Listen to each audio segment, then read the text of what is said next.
it also totally reminds me that listening to it, that the last time I heard tabla and harmonium in the sanctuary was in February. Do you remember this, Jonathan? Right before we closed down when we had the memorial service for Ram Das. And in the green room, Larry Brilliant, who was a friend of Ram Dass's and organizer of the service, said he'd been up all night. And I said, were you preparing for the service? And he said, no, I was on, because he's an epidemiologist who helped end smallpox, worked with the UN to eliminate smallpox. He said, no, I was on the phone to China because of this outbreak, this virus. So the music took me back at this time we're all beginning to gather to that moment. But also it's a perfect entree into the service because it reminds me of the neighborhood that we lived in, my husband and I, when we lived in Mumbai for 2 years, and the neighborhood we visit, because a lot of our family is there and we've been visiting for years, that has a park in it that is named for one of the most famous of the Sikh gurus, Guru Nanak. And in that same neighborhood, you can drive by a mosque or wake to the call to prayer, or see goats in the shops right before a big Eid is around the corner. But it's a Catholic neighborhood historically, and up on the hill, Pali Hill, there's Mount Mary Church. And there in the church is a statue to a Mary who is famous for miracles, and each year there's a big festival that brings people of all different religious traditions to see her. She's one of the goddesses that are said, of all traditions, said to watch out over the city of Mumbai. The city where traditions blend and intersect, and there's this wide embrace. Despite all the goddesses watching over it, I would say arguably the biggest religious festival every year in Mumbai, and it's 15 million people, is the annual 10-day festival in honor of the Hindu god Ganesha, who we heard about a little this morning. Ganesh might be among one of the best-known Hindu gods. He's certainly one of the most recognizable. The festival in honor of him is called Ganesh Chaturthi, or Ganpati, and it's happening right now in India, and it will end this next Tuesday, I think it is, on the 21st. Lawrence A. Babb, a retired professor of Asian studies from Amherst College, described the festival in his book, The Divine Hierarchy, saying, "The festival occurs in the early autumn when the rains have begun to slacken. Each neighborhood erects a temporary shrine in which a clay image of Ganesh is installed along with elaborate decorations. Here, puja is performed daily and prasad is distributed to families in the neighborhood." Puja, for those who don't know, is a ritual that not just Hindus but also Jains and Buddhists will often perform at a shrine. And prasad? Prasad are the gifts, often of fruit or rice or other food or flowers that are offered up, but the food then blessed by the god and some of it, most of it, redistributed back to the people to eat, to share with friends and family so they can bring those blessings home intimately and to those they love. These days in Mumbai, the shrines that Lawrence Babb refers to are in neighborhoods for sure, but not just in neighborhoods. Some people create one in their home, or the apartment building next to us used to gather and create one themselves and honor the festival among all the families in the building. The murtis, or the images of Ganesh in these shrines, they're believed to embody some of the divine spirit. And you can buy them. I have actually some photos for you, so we're going to try a little experiment this morning. You can buy them in shops like this where they're available, but there are also elaborate competitions in neighborhoods So you can see larger ones that you could purchase, but again, some that are created with enormous scaffolding like this one. And you can visit, like we did, the workshops that are around the city prior to the festival to see them displayed. And then, in the weeks ahead, they're displayed outdoors in these altars. Some are a foot tall or less, and some, like the one when it's out in its shrine, the one we saw in that scaffolding, they're 3 stories tall. The murtis are supposed to be made of clay, but especially now there's a push to invite people to whatever they're made of, make them of biodegradable, environmentally friendly materials. These are some of the shrines that we came upon in our walks through neighborhoods, and a smaller one. And then, at the end of the festival, there is a day when parades gather, in small groups sometimes, but also famously in large ones where people process joyfully here in the rain. The monsoon isn't completely done, with music and dancing, packed with people, many of them going well into the night, as 10,000 statues, estimated, are carried to some body of water, and there are many bodies of water, but the ocean is the most famous in Mumbai, where they are immersed. You can see this one being brought by an open car toward the ocean. This huge one being pushed down the street, all to be carried into the water. In this case, Chowpatty Beach is where this group is heading. Some little ones being taken out by boat, because they will then be immersed in the water and dissolve away. There's Lila and I, my daughter, at the beach at Chowpatty. What you can't really see, but I wish you could, in the background are the heads of statues, the big ones still having not fully dissolved, and others being carried down by groups of people. And so Ganesh is dissolved into the ocean, this god who was made from sandalwood or mud by Parvati, it is said, who comes to be with you for a while, is dissolved back into mud and returns, it is said, to his home in Mount Kailash. Why do so many people gather for this festival? What does it mean? Well, Ganesh, as you heard, is a wonderful god, and he's popular for so many reasons, I imagine. He's so appealing, always shown pot-bellied with Indian sweets, laddus in one of his 4 hands, topped with that oversized elephant head.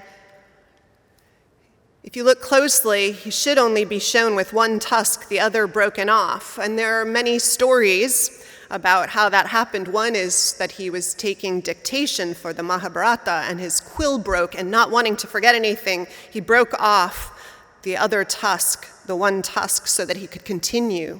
So noble to take the dictation, so the story was recorded.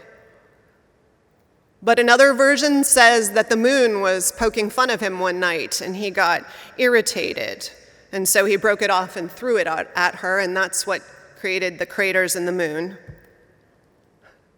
So Ganesh maybe is a bit fallible like we are, and full of possibilities for noble behavior too, created amidst tumult and trauma, but also out of hope and love. And as you heard, he was blessed at the end of the story of his creation by his father, Krishna, who, along with his mother, deemed that this god would grant happiness. More so, the tradition expands that he would bless all new beginnings in life and bring happiness by also removing obstacles to our way in all ventures. He was made to be the god of wisdom, the deity who looks after scholars and writers. Everyone has at least one good reason, right, to want Ganesh's spirit brought renewed into their lives for another year. When we brought our first home, one of my husband's best friends, who's Hindu, brought us a rose quartz statue of Ganesh. This was, after all, a new beginning for us, and our friend told us to place the murti somewhere where it had full view of the front door of our home so that it could keep watch, to keep the blessings flowing, I imagine, and the obstacles remaining outside. For years, it stood on this kitchen ledge, as it has through each of our moves, blessing each of our homes in turn. And my relationship with this murti, this presence, has, I will admit, changed over the years. I realize how un-Unitarian Universalist in some ways maybe this is. It occurred to me that as Unitarian Universalists and most mainstream Protestants, which is where we draw some of our lineage, there is nothing analogous, I don't think, to what you have in Hinduism and to some degree in Catholicism. There is no religious pantheon that you can reach to for particular kinds of help. There are no altars in our tradition or the making of them that you can lay things on as a ritual way of inviting a particular God with a particular portfolio of gifts and calling to partner with you.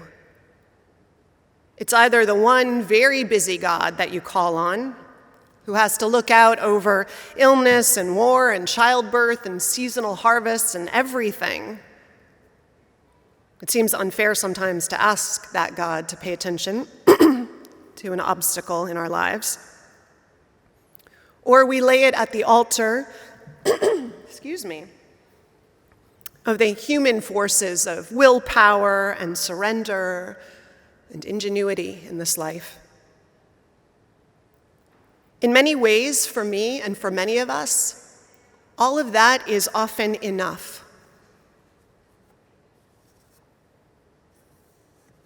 But not always.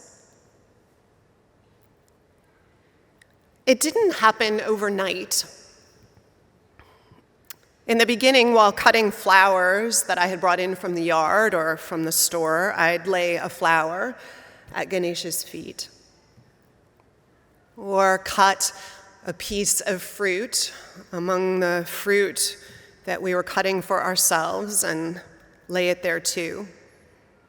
Maybe it was having seen all the altars in India that are always so rich with flowers and offerings that this Ganesh statue on our windowsill seemed kind of bereft without it.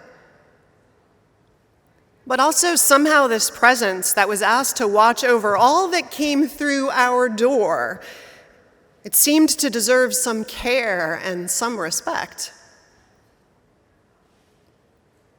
Well, and then came the mornings when, standing at the sink as the sun was breaking through night, cleaning out the coffee pot from the day before, as I prepared to brew the morning's fresh pot, I would look out the window and I would take in the weather, and I would think about the day ahead. And some days the day would feel joyful and it would feel full of rich potential, and some days it wouldn't feel quite so much that way. Some days I would feel heavy, blocked by something I knew that I would have to face, or pessimistic about something even before the day began. And it started.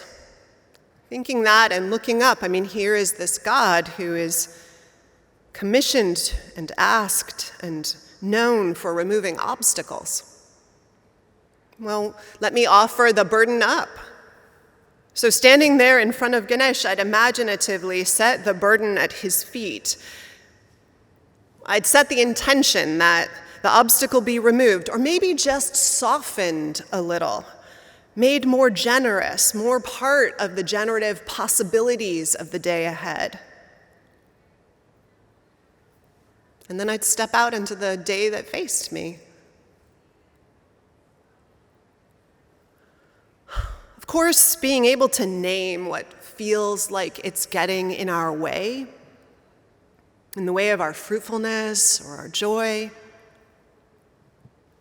And being able to name what hope we have for how that might change is powerful. In and of itself, naming is powerful. As Einstein once wrote, if I had an hour to solve a problem, I'd spend 55 minutes thinking about the problem and 5 minutes thinking about solutions. Similarly, my mornings at the sink, noticing that sinking feeling and asking, what's in your way and what would it mean to have it moved out of your way, and what would a better day look like? That was a powerful process of the kind I think Einstein is trying to name, because sometimes the solution is one we can participate in if we just know what the solution might look like. But maybe there's something else at work too. It can be powerful, I think, to ask a larger force to partner with you, to hand over your burdens to the larger mystery of life when you cannot see a way forward, as so often we can't in a moment. And what better force than the elephant-headed God who's supposed to bring happiness and remove obstacles? If he can't do it, at least you brought the best in to help you do the job. After all, as Sam noted, not everything we wish to have moved out of our lives will move. Sometimes only our perspective on the thing can change. And opening ourselves up to not being alone in the struggling, as Sam's campers also discovered, can be powerful balm when there isn't a lot of balm available. The Quakers have a saying about what happens in life. Way open, they say. Not that it happens all by itself, though I suppose sometimes it does, but that in our prayer and meditative lives, we commit to doing the work of getting in touch with our inner voice, setting intentions that feel authentic, asking whatever it is we ask when we don't want to be alone, to be present also to this need or hope or prayer, and then settle back. Not to force things to go our way, but to step into the world with all of that, and how often way opens. Not always, but sometimes you burn it in the fire, that burden, and after the smoke clears, you see a way forward. And sometimes you put a murti in the waters, and when it dissolves, something else dissolves in the world or melts in you, and there's this shift. And in a world of heavy burdens, a shift, a lifting, a way open, it can change the way a dawn looks and feels from your kitchen window. And that can be enough to face a new day. So, my friends, is there something that makes your spirit heavy these days when you stand to face the day? And if so, what would it mean for it to soften or yield or get out of the way?